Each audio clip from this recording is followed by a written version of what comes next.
ऐसा मत बोल, लड़की थोड़ी खिलाड़ी होती, लड़के भी होते, ऐसा नहीं है। लड़की खिलाड़ होली सन होता सब कोई हाथ उठाओ तो भाई हमार सब कोई बताओ हमार परसेंटेज ज्यादा बा बेचारा बाबू फीस देलन लड़का बाहर पढ़त लड़का फीसे में से काट के बेचारा लड़की के शॉपिंग करावला सन पिज्जा बर्गर खियावला सन लेकिन ये 6 महीना साल भर के बाद ओकरा से जब सुनो लड़का देखल ये तक चल जाले पार्टी मार देली जब सुनर होले लड़की हो खिलाड़ होले बड़की हो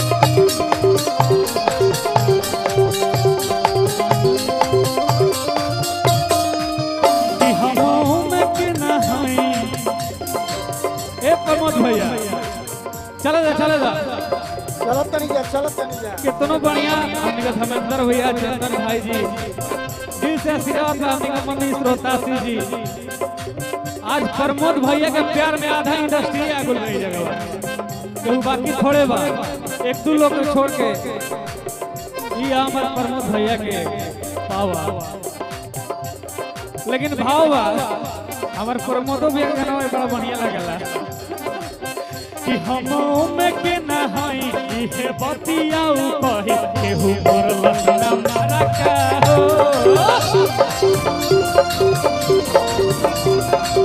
चलिए हम गुड्डू यादव भैया की तरफ से बहुत सारा पुरस्कार हुआ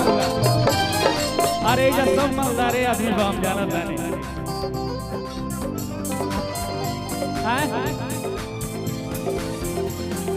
समाजवादी पार्टी के सदस्य अध्यक्ष हमारे भैया गुड्डू यादव जी की तरफ से बहुत सारा पुरस्कार बा हजारों पुरस्कार बा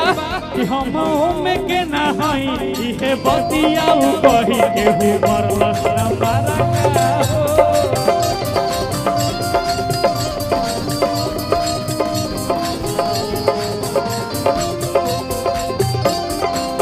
लेकिन ये जे भाव का बबलू भाई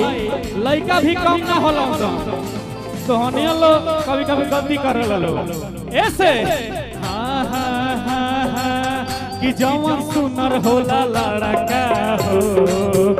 जवान सुनर होला लड़का हो खिलाड़ होला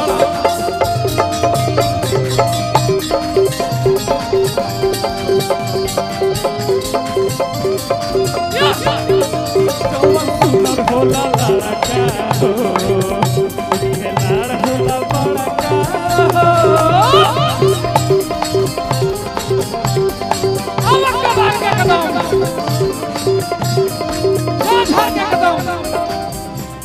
गोपालगंज होते हुए सिवान हो तो एकदम आरा बलिया पटना एकदम गर्दा कद ला ला भैया बैग मारे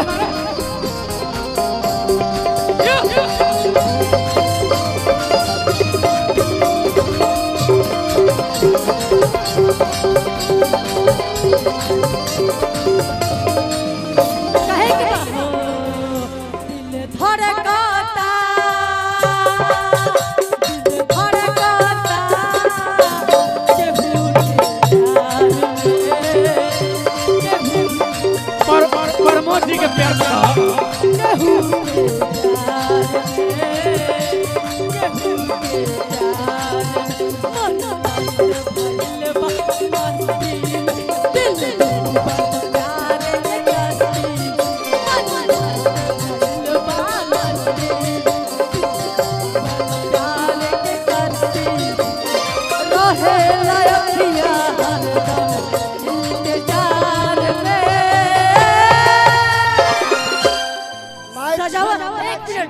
सजावट सपना हमार चूर हो गई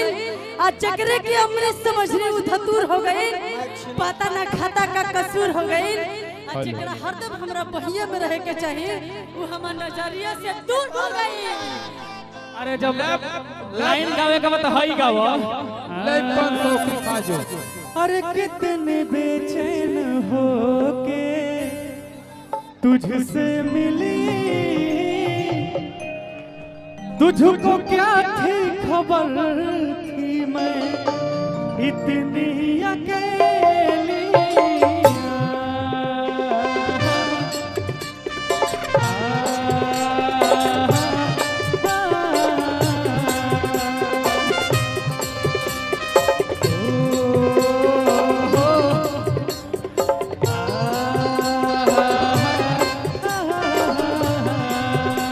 हेलो एक मिनट